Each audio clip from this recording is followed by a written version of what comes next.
तो आज हम मध्य प्रदेश ब्लूप्रिंट के आधार पर कक्षा 10वीं सामाजिक विज्ञान में समकालीन भारत के महत्वपूर्ण प्रश्नों पर आपसे चर्चा करेंगे। मुझे उम्मीद है यदि आप इस वीडियो को आप सुनेंगे तो अधिक से अधिक बच्चों की तैयारी हम आसानी से कर पाएंगे। तो मैं आपको बता दूं, समकालीन भारत और विश्व में एक अंक वाले जो बोर्ड में पूछे जाने वाले हैं 27 अंक हैं, जिसमें एक अंक वाले मतलब है 8 प्रश्न हैं, 2 अंक वाले जो है 6 प्रश्न हैं, अर्थात 12 अंक के होंगे। 3 अंक वाले 3 अंक वाले 1 प्रश्न होगा जो 3 अंक का होगा, और 4 अंक वाले 2 प्रश्न होंगे। कुल मिलाकर हमें 27 अंकों की तैयारी इस अध्याय से जो समकालीन भारत भूगोल से है वो हमें करना होगा। तो आइए हम बात करते हैं अध्याय 1 संसाधन और विकास से। तो सबसे पहले हम जानते हैं कि संसाधन और विकास ब्लूप्रिंट के आधार पर जो है 2 अंक वाले प्रश्न हैं जो 4 अंक का होगा। तो हमें 2 अंक के महत्वपूर्ण वाले प्रश्नों पर हम बात करेंगे। पहला प्रश्न है, मृदा अपरदन किसे कहते हैं? प्रश्न आपको समझ में आ रहा होगा, मृदा अपरदन किसे कहते हैं? तो सही उत्तर, मिट्टी की ऊपरी परत बह जाती है या कट जाती है उसे मृदा अपरदन कहते हैं। प्रश्न दूसरा, मृदा संरक्षण किसे कहते हैं? तो सही उत्तर, मृदा के कटाव को बचाना मृदा संरक्षण कहलाता है। तीसरा, मिट्टी के प्रकार कौन कौन से हैं? तो काली मिट्टी, जलोढ़ मिट्टी, लाल मिट्टी और लैटराइट मिट्टी। प्रश्न नंबर अगला कि काली मिट्टी की विशेषता लिखिए। तो काली मिट्टी का रंग काला होता है। दूसरा, गर्मियों में दरारें पड़ जाती है। तीसरा, पानी सोखने की क्षमता अधिक होती है। जलोढ़ मिट्टी की विशेषता लिखिए। तो नदियों या जल द्वारा बहाकर लाई गई मिट्टी को जलोढ़ मिट्टी कहते हैं। इसे चिकनी मिट्टी के नाम से जाना जाता है। यह नदियों के किनारे पाई जाती है और इसके कण बारीक होते हैं। ठीक है। उसके बाद प्रश्न आता है, सतत पोषी विकास क्या है? सतत पोषी विकास क्या है? तो सही उत्तर होगा, पर्यावरण को बिना क्षति पहुँचाए हुए, बिना हानि पहुँचाए हुए पर्यावरण की सुरक्षा करना सतत पोषी विकास कहलाता है। ठीक है। फिर आएगा प्रश्न, संसाधन किसे कहते हैं? तो मानव के उपयोग में आने वाली प्रत्येक वस्तु संसाधन कहलाती है। जलोढ़ मिट्टी मतलब खादर भूमि क्या है? तो खादर भूमि उपजाऊ भूमि है, ये नम्य भूमि है और इसमें कंकड़ पत्थर नहीं पाए जाते। बागर भूमि क्या है? बागर भूमि यह उपजाऊ भूमि है, कम उपजाऊ है, इसमें कंकड़ पत्थर पाए जाते हैं और यह उच्च भूमि है। इस आधार पर हम या तो ये भी प्रश्न आ सकता है कि भूमि मृदा मतलब पहाड़ी क्षेत्रों में अपरदन को रोकने के क्या उपाय हैं? तो सही उत्तर है कि पहाड़ी क्षेत्रों में अपरदन को रोकने के उपाय, तो पहला उपाय क्या है? सीढ़ीनुमा खेती करना चाहिए, मेड़ बनाना चाहिए और पेड़ पौधे लगाना चाहिए। अब हम बात कर रहे हैं अध्याय 2 वन एवं वन्यजीव संसाधन। इसमें 1 अंक वाला एक प्रश्न आना है और 3 अंक वाले एक प्रश्न आना है। तो 1 अंक वाले में महत्वपूर्ण प्रश्न आएगा कि पहला प्रश्न आएगा वस्तुनिष्ठ में कि वन्यजीव सुरक्षा अधिनियम कब लागू हुआ? तो सही उत्तर होगा 1972। दूसरा आएगा प्रोजेक्ट टाइगर योजना कब लागू हुई? तो सही उत्तर होगा 1973। प्रोजेक्ट टाइगर योजना का संबंध किससे है? तो सही उत्तर होगा बाघों से। फिर प्रश्न आ सकता है कि बाघों के संरक्षण के लिए कौन सी योजना लागू हुई? तो सही उत्तर होगा प्रोजेक्ट टाइगर योजना। अच्छा, भारत में विश्व की उपजातियों का कितना प्रतिशत है? तो 8%। देश में वनों का क्षेत्रफल कितना है? तो 19.39%। ठीक है। और एक अंतिम प्रश्न आएगा कि सारिस्का जो बाघ रिजर्व स्थित है तो वो कहाँ पर है? वो है राजस्थान में। ये हमारे 1 अंक वाले प्रश्न भी हैं। अब हम 3 अंक वाले इस अध्याय से प्रश्न आना है तो बहुत सरल आना है। पहला प्रश्न यदि हम सरल इसमें देखें तो वनों के संरक्षण के उपाय बताइए। तो वनों को संरक्षण यानी वनों को बचाने के क्या उपाय हैं? तो हमें वनों की कटाई नहीं करना चाहिए। तो दूसरा उपाय वृक्षारोपण करना चाहिए। तीसरा एक आवास क्षेत्र बना देना चाहिए। ठीक है, वनों की कटाई करने वालों को सजा देना चाहिए और लोगों को जागरूक करना चाहिए।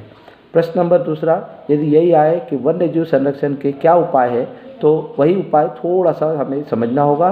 तो सही उत्तर होगा शिकार पर रोक लगाना होगा, उनके लिए निश्चित आवास क्षेत्र बनाना होगा, लोगों को जागरूक करना होगा और क्या करना, यदि कोई शिकार करता है तो उनको क्या करना पड़ेगा, उनसे मतलब दंड देना होगा, कानून द्वारा दंड दिया जाना चाहिए। तो ये वाले प्रश्न, दो प्रश्न बहुत इंपॉर्टेंट है। उसके बाद यदि तीसरा प्रश्न आता है कि मानव समुदाय द्वारा वनों के संरक्षण के लिए क्या उपाय किए गए या क्या योजनाएं चली गई, तो आप सभी जानते हैं कि मानव समुदाय द्वारा चिपको आंदोलन प्रारंभ किया गया, वन महोत्सव मनाए गए, पीपल की पूजा की गई, वन्य जीवों की पूजा की गई, नीम आंवले की पूजा की गई। ये इसका उत्तर है। और अंतिम प्रश्न ये आ सकता है कि जैव विविधता क्या है। जैव यानी जीव जंतु, पेड़ पौधे, जीव जंतु और मनुष्य के अंतर संबंध के को जैव विविधता कहते हैं। ठीक है, अब मानव के लिए क्यों उपयोगी है, तो बहुत आसान है कि मानव खुद एक जीव विविधता का अंश है। मनुष्य के बिना पेड़ पौधे जीवित नहीं रह सकते और पेड़ पौधे मनुष्य के बिना अधूरे हैं। इस प्रकार मानव और जैव विविधता का घनिष्ठ संबंध है। इस तरीके से हमें इस अध्याय के प्रश्न तैयार करने होंगे। अब आता है जल संसाधन, जो 1 अंक का है। 1 अंक में हमें वस्तुनिष्ठ प्रश्न होंगे। तो कौन कौन से होंगे, पहला होगा भारत में जल धरातल पे जल का प्रतिशत कितना है, तो 71%। ठीक है, वर्षा जल के पानी को क्या कहते हैं, तो पालर पानी कहते हैं। प्रथम बहुउद्देशीय योजना कौन सी नदी पर लागू हुई, दामोदर घाटी हुई। फिर ये आएगा कि सरदार सरोवर बांध कौन सी नदी पर है, तो सही उत्तर होगा नर्मदा नदी पर।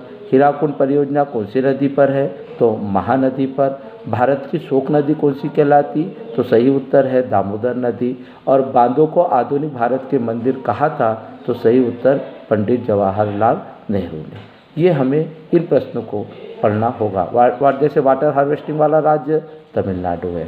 ठीक है, तो अलवनीय जल का प्रतिशत कितना है, तो 2.5। उसके बाद हम बात करते हैं कृषि से। कृषि से हमारा 1 अंक वाला एक प्रश्न आना है और 2 अंक वाले एक प्रश्न आना है। तो कृषि से यदि हम बात करें तो ये है, सबसे पहले काटो और जलाओ का संबंध कौन सी कृषि से, तो सही उत्तर होगा स्थानांतरित कृषि से। ठीक है, खरीफ की फसल कौन सी है, सोयाबीन, धान और मक्का। रबी की फसल कौन सी है, तो सही उत्तर होगा गेहूँ, चना और मटर। सुनहरा रेशा किसे कहते हैं, तो सही उत्तर होगा पटसन को। उसके बाद भूदान ग्रामदान आंदोलन किसने चलाया, तो विनोबा भावे ने। और फलीदार फसलें कौन सी है, दालें। इस प्रकार से हमें अच्छा ये भी आ सकता है कि भारत में विश्व का दूसरा स्थान कौन सा है, तो चावल उत्पादन में दूसरा स्थान है। फिर अध्याय जो 5 है खनिज एवं संसाधन, इससे 4 अंक का मानचित्र आएगा। मानचित्र का वीडियो आप देख चुके हैं।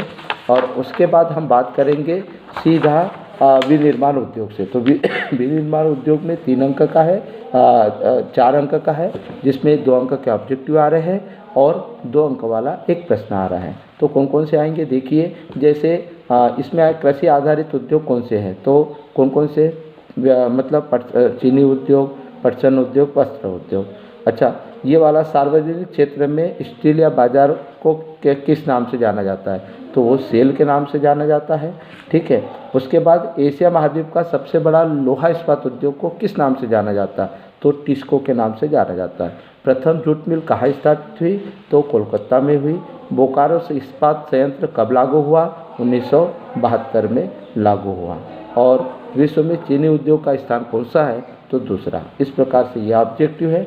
और इसके बाद 2 अंक वाले प्रश्न यदि पूछते हैं तो इसमें से बहुत सरल है कि पहला आधारभूत उद्योग किसे कहते हैं, तो वे उद्योग जो कच्चे माल पर आश्रित रहते हैं उसे आधारभूत उद्योग कहते हैं। इसमें लोहा इस्पात उद्योग। उसके बाद गहन खेती किसे कहते हैं, मतलब इसमें ये पूछा जा सकता है विनिर्माण किसे कहते हैं। विनिर्माण यानी ऐसा स्थान जहाँ पर कच्चे माल से नवीन वस्तु का निर्माण किया जाता है, उसे उद्योग या विनिर्माण कहते हैं। स्वामित्व के आधार पर उद्योग कौन से होते हैं, तो सार्वजनिक होते हैं, निजी होते हैं, संयुक्त होते हैं, सहकारी होते हैं। ठीक है। खनिजों पर आधारित कौन कौन से उद्योग है? तो लोहा इस्पात उद्योग है, तेल उद्योग है, कोयला उद्योग है, ठीक है। तो ये हमारे 2 अंक वाले प्रश्न थे। और अंतिम इस पाठ से नाम है राष्ट्रीय अर्थव्यवस्था की जीवन रेखाएं। ये 4 अंक का है, जिसमें 1 अंक वाले 2 प्रश्न हैं और 2 अंक वाला 1 प्रश्न है।